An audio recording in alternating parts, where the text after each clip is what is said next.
സാധാരണക്കാർക്ക് പ്രധാനമന്ത്രി പ്രധാന സേവകൻ വ്യോമസേനയുടെ പ്രത്യേക വിമാനത്തിൽ നിന്ന് പുറത്തേക്ക് ഇറങ്ങിയിരിക്കുകയാണ്. അനന്തപുരിയുടെ മണ്ണിലേക്ക് അദ്ദേഹം ഇറങ്ങുകയാണ്. ഒരു നോക്ക് കാണാൻ വേണ്ടി ജനം TV പ്രേക്ഷകരെല്ലാം തന്നെ കാത്തിരിപ്പിലായിരുന്നു രശ്മിയുടെ. രശ്മി നൽകുന്ന വിവരങ്ങൾക്കൊപ്പം തന്നെ അദ്ദേഹത്തിന്റെ ആ ഒരു വിഷ്വൽ എന്ന് കാണാൻ വേണ്ടി അതിൽ പ്രധാന സേവകൻ കൈകൂപ്പിക്കൊണ്ട് തന്നെ അനന്തപുരിയുടെ മണ്ണിലേക്ക് ഇറങ്ങിയിരിക്കുന്നു. ആ ഒരു ദൃശ്യങ്ങൾ നമുക്ക് കൃത്യസമയത്ത് തന്നെ പ്രേക്ഷകരിലേക്ക് എത്തിക്കാൻ സാധിച്ചു എന്നുള്ളതാണ്. ഇനിയിപ്പോൾ ഉടൻ തന്നെയാകെ തമിഴ്നാട്ടിലേക്കുള്ള പ്രത്യേക ഹെലികോപ്റ്റർ മാർഗം അദ്ദേഹം യാത്ര തിരിക്കുക അല്ലെ രശ്മി? അതിനുള്ള സംവിധാനങ്ങളും സജ്ജീകരണങ്ങളും എല്ലാം തന്നെ അവിടെ പൂർത്തിയാണല്ലോ.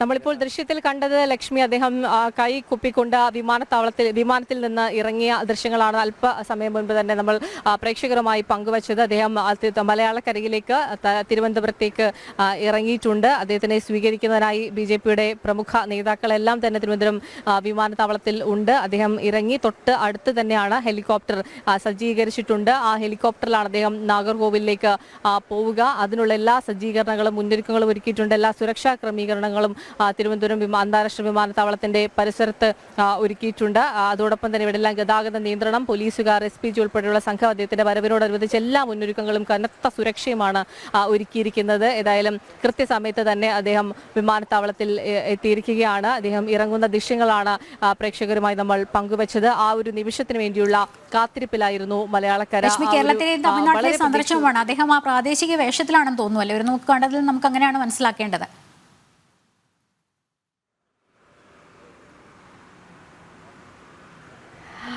അതെ, ആ ഒരു കേരളത്തിലേക്ക് എത്തുന്നത് കൊണ്ട് തന്നെ അദ്ദേഹം അതിൻ്റെതായിട്ടുള്ള വേഷ രീതിയിൽ തന്നെയാണ് എത്തിയിട്ടുള്ളത് എന്നുള്ളതാണ്. നമുക്ക് ഈ തിരുവനന്തപുരം അന്താരാഷ്ട്ര വിമാനത്താവളത്തിനകത്തേക്ക് നമുക്ക് പ്രവേശിക്കാൻ കഴിയില്ല. പുറത്തു നിന്നുള്ള ഈ ദൃശ്യങ്ങൾ മാത്രമാണ് നമുക്ക് കാണാൻ കഴിയുന്നത്. അദ്ദേഹം ഇറങ്ങി എന്നുള്ളത് നമ്മൾ ദൃശ്യത്തിൽ നിന്നും കണ്ടതാണ്. ഇപ്പോൾ അദ്ദേഹം സ്വീകരണം ഏറ്റുവാങ്ങുകയാണ്. BJPയുടെ പ്രമുഖ നേതാക്കളെല്ലാം തന്നെ അവിടെ നിൽക്കുന്നത് വിമാനത്താവളത്തിനകത്ത് അദ്ദേഹത്തിനെ സ്വീകരിക്കാനായി എത്തിയിരുന്നു. ആ സ്വീകരണം നിലവിൽ ഏറ്റുവാങ്ങുന്നു എന്നുള്ളതാണ് നമുക്ക് മനസ്സിലാക്കാൻ കഴിയുന്നത്. അതിനുശേഷം തൊട്ട് അടുത്ത് തന്നെ ഹെലികോപ്റ്റർ സജ്ജീകരിച്ചതും നമുക്ക് കാണാൻ കഴിയുന്നുണ്ട്. ഈ ഹെലികോപ്റ്ററിലേക്കാണ് അദ്ദേഹം പോകുന്നത്. ഈ പ്രത്യേക ഹെലികോപ്റ്ററിൽ നാഗർകോവിലേക്ക് പോകുന്ന അദ്ദേഹം 11 മണിക്കാണ് ഒരു പരിപാടിയിൽ പങ്കെടുക്കുന്നത്. നമുക്ക് ദൃശ്യത്തിൽ കാണാൻ കഴിയുന്നു. അദ്ദേഹം ഹെലികോപ്റ്ററിലേക്ക്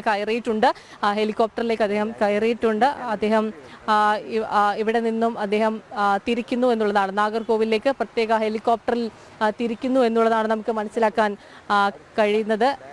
ഹെലികോപ്റ്റർ ഇവിടെ നിന്നും തിരിച്ചിട്ടുണ്ട്. 11 മണിക്കാണ് നാഗർകോവിലെ പരിപാടി. ആ പരിപാടിയിൽ അദ്ദേഹം പങ്കെടുത്തതിന് ശേഷം ഇതേ ഹെലികോപ്റ്ററിൽ തന്നെയാണ് പ്രധാനമന്ത്രി പത്തനംതിട്ടയിലേക്ക് എത്തുന്നത്. പത്തനംതിട്ട പൊതുസമ്മേളനത്തെ അദ്ദേഹം അഭിസംബോധന ചെയ്യും. അവിടെ സ്റ്റേഡിയത്തിൽ ഇറങ്ങിയതിനു ശേഷം ജില്ലാ സ്റ്റേഡിയത്തിലേക്ക് റോഡ് മാർഗമായിരിക്കും അദ്ദേഹം പോവുക. ഏതായാലും വലിയ ആവേശമാണ് NDA ക്യാമ്പുകൾക്ക് ഉള്ളത്. NDA സ്ഥാനാർത്ഥികളെ പ്രഖ്യാപിച്ചതിനു ശേഷമുള്ള പ്രധാന സേവകന്റെ, പ്രധാനമന്ത്രിയുടെ, ഭരണത്തലവിന്റെ വരവിനെ വലിയ രീതിയിൽ ആഘോഷമാക്കുകയാണ് NDA ക്യാമ്പുകൾ. കഴിഞ്ഞ ലോക്സഭാ തെരഞ്ഞെടുപ്പിലും പ്രധാനമന്ത്രി എത്തിയതിനു ശേഷം നമുക്ക് ആ തെരഞ്ഞെടുപ്പ് ഫലം വന്നപ്പോഴും എത്രത്തോളം വോട്ട് നിലയിൽ മുന്നേറ്റം ഉണ്ടായി എന്നുള്ളത് കണ്ടതാണ്. അതായത് പ്രധാന സേവകനാണ്, പ്രധാനമന്ത്രിയാണ്, ഭരണത്തലവനാണ്. അദ്ദേഹം തന്നെ കഴിഞ്ഞ 3 മാസത്തിനിടയിൽ 4 തവണ കേരളം സന്ദർശിക്കുന്നു എന്നുള്ളത് തന്നെ അദ്ദേഹം ഏറ്റവും അത് NDA ക്യാമ്പുകൾക്ക് അത് ഇരട്ടി ആവേശമാണ്. ഓരോ തവണയും അദ്ദേഹം വരുമ്പോൾ അവർക്ക് ലഭിക്കുന്നത് ആ ഒരു ആവേശം. അതായത് സ്ഥാനാർത്ഥികളെ പ്രഖ്യാപിച്ചതിന് ശേഷം ഇപ്പോൾ പ്രചാരണമൊക്കെ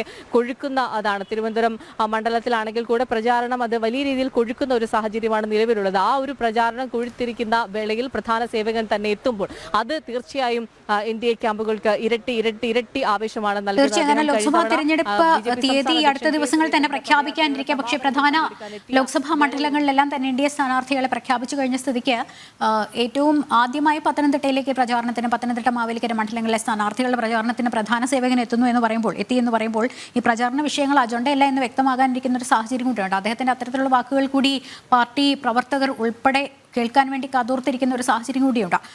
കേന്ദ്രമന്ത്രി V മുരളീധരൻ ഉൾപ്പെടെ അദ്ദേഹത്തെ സ്വീകരിക്കാൻ വേണ്ടി തിരുവനന്തപുരം വിമാനത്താവളത്തിൽ എത്തിച്ചേർന്നിരുന്നു എന്നുള്ളതാണല്ലോ രശ്മി മനസ്സിലാക്കേണ്ടത്. കാരണം പത്തനംതിട്ടയിലെ പൊതുസമ്മേളനത്തിലും ഈ മുതിർന്ന നേതാക്കളെല്ലാം തന്നെ പ്രധാനമന്ത്രിയുടെ പരിപാടിയുടെ ഭാഗമായി എത്തിച്ചേരേണ്ടതുണ്ട്. ഇപ്പോൾ അദ്ദേഹത്തിന്റെ സ്വീകരണമെല്ലാം വിമാനത്താവളത്തിൽ പൂർത്തിയായി അദ്ദേഹം ഇനി നാഗർകോവിലേക്ക് തിരിക്കാൻ ഇനി കുറച്ച് സമയം മാത്രമേ ബാക്കിയുള്ളൂ എന്നുള്ളതാണല്ലേ? കാരണം സുരക്ഷാ ക്രമീകരണങ്ങളുടെ ഭാഗമായി നമുക്ക് അടുത്ത് നിന്ന് കൃത്യമായി ആ ഒരു വിഷയങ്ങൾ എത്തിച്ചേർക്കാൻ സാധിക്കില്ല, പ്രേക്ഷകരിലേക്ക് എത്തിച്ചേരാൻ സാധിക്കുന്നില്ല എന്ന് ഉണ്ടെങ്കിൽ പോലും നമുക്ക് ദൃശ്യങ്ങൾ കൃത്യമായി പ്രേക്ഷകരിലേക്ക് നൽകാൻ സാധിക്കുന്നുണ്ട്. അവിടെ ഹെലികോപ്റ്റർ തയ്യാറായി നിൽക്കുന്നതാണ് നമുക്ക് കാണാൻ കഴിയുന്നത്. അദ്ദേഹം അല്പസമയത്തിനകം നാഗർകോവിലേക്ക് യാത്ര തിരിക്കും എന്നുള്ളതാണ് നമ്മൾ മനസ്സിലാക്കേണ്ടത്.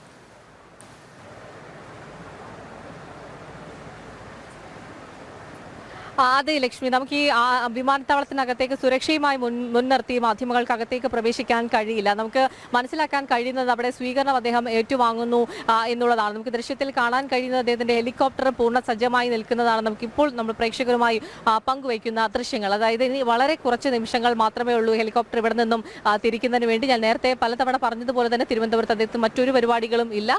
ഇവിടെ വിമാനം ഇറങ്ങുന്നു, സ്വീകരണം ഏറ്റുവാങ്ങുന്നു, ഹെലികോപ്റ്ററിൽ അദ്ദേഹം നാഗർകോവിലേക്ക്, തമിഴ്നാട്ടിലെ നാഗർകോവിലേക്ക് തിരിക്കുന്നു. അവിടെ 11 മണിക്കാണ് അദ്ദേഹത്തിന്റെ പരിപാടി ഉള്ളത്. കഴിഞ്ഞ ഒരു വർഷത്തിനിടയിൽ 5ാമത്തെ തവണയാണ് പ്രധാനമന്ത്രി നരേന്ദ്രമോദി തമിഴ്നാട് സന്ദർശിക്കുന്നത്. അദ്ദേഹത്തിന്റെ വരവിന് വേണ്ടി തമിഴ്നാടും കാത്തിരിക്കുകയാണ്. തമിഴ്നാട് പ്രവർത്തകരും വലിയ ആവശ്യത്തോടുകൂടി കാത്തിരിക്കുകയാണ്. ഏതായാലും അദ്ദേഹത്തിന്റെ വാക്കുകൾ അവിടെ അദ്ദേഹം സംസാരിച്ചതിന് ശേഷം പിന്നീട് ഇതേ ഹെലികോപ്റ്ററിൽ തന്നെയായിരിക്കും പത്തനംതിട്ടയിലേക്ക് പോവുക. പത്തനംതിട്ട സ്റ്റേഡിയത്തിൽ നിന്നും റോഡ് മാർഗം അദ്ദേഹം ജില്ലാ സ്റ്റേഡിയത്തിലേക്ക് പോകും. ഏതായാലും വലിയ ആവേശം NDA ക്യാമ്പുകൾക്ക് ഉണ്ടായിട്ടുണ്ട്. അദ്ദേഹത്തിന്റെ ഈ ഒരു വരവ് തന്നെ ഒരുപക്ഷെ പുറത്തേക്ക് ഇറങ്ങി ഒരു പരിപാടി ഒന്നും തന്നെ തിരുവനന്തപുരത്ത് ഇല്ല എങ്കിൽ പോലും അദ്ദേഹത്തിന്റെ ഈ ഒരു വരവിന്, അദ്ദേഹം എത്തിയ നിമിഷത്തിന് വേണ്ടിയിട്ടുള്ള ഒരു കാത്തിരിപ്പിലായിരുന്നു പ്രവർത്തകരൊക്കെ തന്നെ. ഇവിടെ കൃത്യമായി സുരക്ഷാ ക്രമീകരണങ്ങളും ഗതാഗത നിയന്ത്രണവും ഒക്കെ നിലവിൽ ഏർപ്പെടുത്തിയിട്ടുണ്ട് എങ്കിൽ പോലും BJP പ്രവർത്തകരൊക്കെ ഇവിടെ എത്തിയിട്ടുണ്ട്. ആ ഒരു വരവിന് വേണ്ടി, ആ ഒരു നിമിഷത്തിന് വേണ്ടിയുള്ള കാത്തിരിപ്പിലാണ്. ഇത് പത്തനംതിട്ടയിൽ അദ്ദേഹം പൊതുജനങ്ങളെ അഭിസംബോധന ചെയ്യുന്ന സമയത്ത് വളരെ നിർണായകമായിട്ടുള്ള പ്രഖ്യാപനങ്ങൾ ഉണ്ടാകുമെന്നുള്ളതിൽ സംശയമില്ല. നമുക്ക് ദൃശ്യങ്ങളിൽ കാണാൻ കഴിയുന്നുണ്ട്. ഹെലികോപ്റ്റർ ഇവിടെ നിന്നും തിരിക്കുന്നതാണ് നമുക്ക് ദൃശ്യങ്ങളിൽ കാണാൻ കഴിയുന്നത്. അല്പസമയം മുൻപാണ് പ്രധാനമന്ത്രി നരേന്ദ്രമോദി തിരുവനന്തപുരം അന്താരാഷ്ട്ര വിമാനത്താവളത്തിലെ വ്യോമസേനയുടെ പ്രത്യേക വിമാനത്തിൽ ഇറങ്ങിയത്. കൈകൂപ്പിക്കൊണ്ട് ഇറങ്ങിയ അദ്ദേഹത്തിനെ, പ്രധാന സേവകനെ, പ്രധാനമന്ത്രിയെ, ഭരണത്തലവനെ BJPയുടെ പ്രമുഖ നേതാക്കൾ ചേർന്നാണ് സ്വീകരിച്ചത്. ആ സ്വീകരണം ഏറ്റുവാങ്ങിയതിനു ശേഷം അദ്ദേഹത്തിന്റെ ഹെലികോപ്റ്ററിൽ അദ്ദേഹം ഇവിടെ നിന്നും തിരിക്കുകയാണ്. നമുക്ക് ദൃശ്യങ്ങളിൽ നിന്ന് കാണാൻ കഴിയുന്നുണ്ട്. ഹെലികോപ്റ്റർ ഇവിടെ നിന്നും തിരിക്കുന്നതാണ് നമുക്ക് കാണാൻ കഴിയുന്നത്. നമ്മൾ ഈ അന്താരാഷ്ട്ര വിമാനത്താവളത്തിന് പുറത്താണുള്ളത്. അകത്തേക്ക് മാധ്യമങ്ങൾക്ക് പ്രവേശനമില്ല. അതുകൊണ്ട് തന്നെ നമുക്ക് ആ ദൃശ്യങ്ങൾ, ഹെലികോപ്റ്റർ പൂർണ്ണ സജ്ജമായി ഇവിടെ നിന്നും യാത്ര തിരിക്കാൻ ഒരുങ്ങുന്നതിന്റെ ദൃശ്യങ്ങളാണ് നമുക്ക് ഇപ്പോൾ ഈ പുറത്തു നിന്നും കാണാൻ കഴിയുന്നത്. അദ്ദേഹം BJP പ്രമുഖ നേതാക്കളുടെ സ്വീകരണം അദ്ദേഹം ഏറ്റുവാങ്ങിക്കഴിഞ്ഞു. ഇവിടെ നിന്നും നാഗർകോവിലേക്ക് അദ്ദേഹം മടങ്ങുകയാണ്. 11 മണിക്കാണ് നാഗർകോവിലെ പരിപാടി. അതിനുശേഷമാണ് അദ്ദേഹം പത്തനംതിട്ടയിലേക്ക് പോവുക. പത്തനംതിട്ടയിലെ പരിപാടിക്ക് ശേഷം അദ്ദേഹം വീണ്ടും എത്തുക തിരുവനന്തപുരം വിമാനത്താവളത്തിലേക്കാണ്. ഇവിടെ നിന്നാണ് വ്യോമസേനയുടെ പ്രത്യേക വിമാനത്തിൽ അദ്ദേഹം തിരിക്കുന്നത്. ഏതായാലും എല്ലാവരും അദ്ദേഹത്തിന് ഒരു നോക്ക് കാണുന്നതിന് വേണ്ടി BJPയുടെ നേതാക്കളൊക്കെ ഇവിടെ എത്തിയിട്ടുണ്ട്. അകത്ത് കയറാൻ കഴിയാത്തവരൊക്കെ തന്നെ ആ ഒരു പുറത്തു നിന്നെങ്കിലും അദ്ദേഹത്തിന്റെ ഒരു വരവിനെ കാണാൻ, ആ ഒരു വരവ് കാണാൻ കഴിഞ്ഞല്ലോ, അല്ലെങ്കിൽ അതിന് വേണ്ടിയിട്ടുള്ള ഒരു കാത്തിരിപ്പിലൊക്കെ അദ്ദേഹത്തിന് കാണാൻ സാധിക്കുന്ന വല്ലാത്തൊരു ഊർജ്ജമാണ് നമുക്ക് നൽകുന്നത്. കാരണം നേരത്തെ പറഞ്ഞ പോലെയാണ്, വിശ്രമമില്ലാതെ പണിയെടുക്കുന്ന പ്രധാന സേവകനാണ്. ഒരു പക്ഷേ ഗേറ്റ് ഡ്യൂട്ടിയിലൊക്കെയുള്ള പോലീസുകാർ പോലും ആ കിളിവാതിലൂടെയൊക്കെ അദ്ദേഹം വന്നിറങ്ങുന്നതോ അദ്ദേഹം യാത്ര തിരിക്കുന്നതൊക്കെ നോക്കിക്കൊണ്ട് നിൽക്കുകയാണ്. ദൃശ്യങ്ങൾ നമുക്ക് മനസ്സിലാകുന്ന അങ്ങനെയാണ്. ആ ഒരു ഊർജ്ജം എല്ലാവരിലേക്കും പകരുന്ന വളരെ പ്രധാനപ്പെട്ട വ്യക്തി, ഇന്ത്യയുടെ സ്റ്റാർ ക്യാമ്പയിനറായി പ്രധാനമന്ത്രി നരേന്ദ്രമോദി മാറുന്നതും ആ ഒരു സാഹചര്യത്തിൽ തന്നെയാണ്.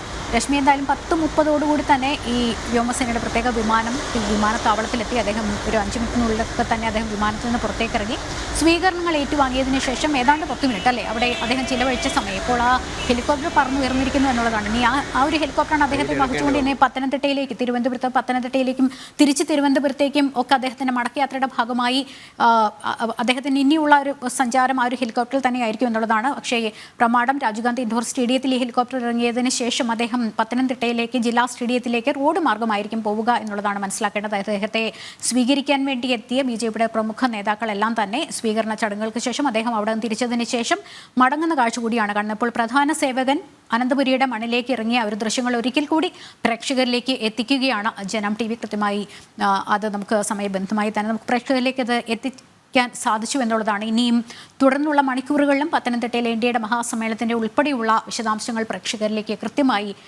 എത്തിക്കുന്നതാണ്. എന്നാലും പ്രധാന സേവകൻ അല്പസമയം മുൻപ്, ഏതാണ്ട് ഒരു 10-20 മിനിറ്റുകൾക്ക് മുൻപ് കൈകൂപ്പി അനന്തപുരിയുടെ മണ്ണിലേക്ക് വ്യോമസേനയുടെ പ്രത്യേക വിമാനത്തിൽ നിന്ന് ഇറങ്ങുന്നതിൻ്റെ ദൃശ്യങ്ങൾ അതാണ് ആവർത്തിച്ച് പ്രേക്ഷകരിലേക്ക് എത്തിച്ചുകൊണ്ടിരിക്കുന്നത് ജനം TV.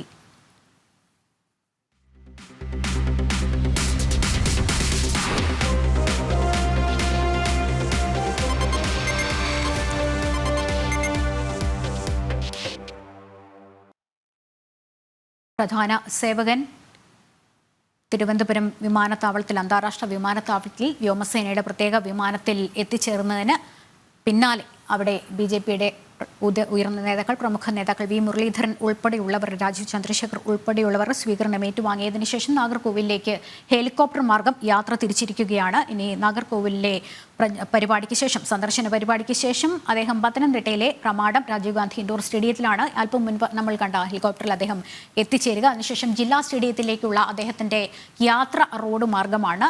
NDAയുടെ പൊതുസമ്മേളനം, അതുമായി ബന്ധപ്പെട്ട പത്തനംതിട്ട, മാവേലിക്കര ലോക്സഭാ മണ്ഡലങ്ങളിലെ NDA സ്ഥാനാർത്ഥികളുടെ പ്രചാരണ പരിപാടികളുടെ ഭാഗമായിട്ടാണ്. കേരളത്തിൽ ആദ്യമായി പത്തനംതിട്ടയിലേക്ക് അദ്ദേഹം ഈ ലോക്സഭാ തിരഞ്ഞെടുപ്പ് പ്രചാരണ പരിപാടികളുടെ ഭാഗമായി എത്തിച്ചേർന്നിരിക്കുന്നത്. വലിയ രീതിയിലുള്ള ആവേശം. ഒരുപക്ഷെ അനന്തപുരിയുടെ മണ്ണിലേക്ക് ഇന്ന് അനന്തപുരിയിൽ അദ്ദേഹത്തിന് സന്ദർശന പരിപാടികളൊന്നും ഇല്ല എങ്കിൽ കൂടി അദ്ദേഹത്തിൻ്റെ ഒരു വരവ്, അദ്ദേഹം നിമിഷങ്ങൾ മാത്രമാണ് അവിടെ ചെലവഴിച്ചെങ്കിലും വല്ലാത്തൊരു ഊർജ്ജമാണ് അത് കൃത്യമായി നമുക്ക് മനസ്സിലാക്കാം പ്രേക്ഷകർക്ക് വരെ ഉണ്ടാകുന്നത് എന്നുള്ളതാണ്. കൈകൂപ്പിക്കൊണ്ട് അദ്ദേഹം അനന്തപുരിയുടെ മണ്ണിലേക്ക്, കേരളക്കരയിലേക്ക് വന്നിറങ്ങുന്ന ആ ഒരു ദൃശ്യങ്ങൾ കണ്ടാൽ തന്നെ നമുക്ക് അങ്ങനെ ഒരു പ്രത്യേക ഊർജ്ജമാണ് ലഭിക്കുന്നത്. സംസ്ഥാനത്തെ NDAയുടെ പ്രചാരണ വിഷയങ്ങളും അജണ്ടയും എന്ത് എന്നുള്ളത് ഇന്ന് വ്യക്തമാകുന്ന സാഹചര്യമാണ്. പത്തനംതിട്ടയിലായിരിക്കും ഒരുപക്ഷെ അതുമായി ബന്ധപ്പെട്ട പ്രഖ്യാപനങ്ങൾ ഉണ്ടാകുക. പ്രധാന മണ്ഡലങ്ങളിലെ NDA സ്ഥാനാർത്ഥി പ്രഖ്യാപനത്തിന് ശേഷം പ്രധാനമന്ത്രി പങ്കെടുക്കുന്ന ആദ്യ തിരഞ്ഞെടുപ്പ് പ്രചാരണ യോഗം സംസ്ഥാനത്തെ, അതാണ് പത്തനംതിട്ടയിൽ ഉള്ളത് എന്നുള്ളതാണ് അതിൻ്റെ ഒരു പ്രത്യേകത.